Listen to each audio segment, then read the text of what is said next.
ഫോണ്ടിയിൽ ഭൂജാതനായ വിശുദ്ധ സോത്തേർ ദാനധർമ്മത്തിലും പരസഹായത്തിലും പേരുകേട്ട ഇടയ ശ്രേഷ്ഠനായിരുന്നു.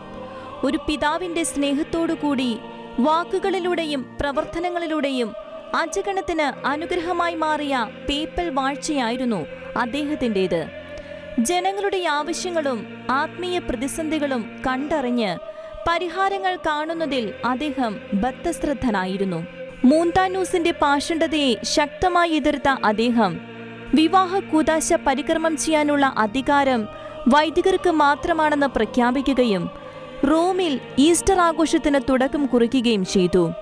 നിർണായകമായ പ്രഖ്യാപനങ്ങൾ സഭാ സംവിധാനത്തിൽ ഏർപ്പെടുത്തിയ അദ്ദേഹം AD 174 കാലം ചെയ്തു.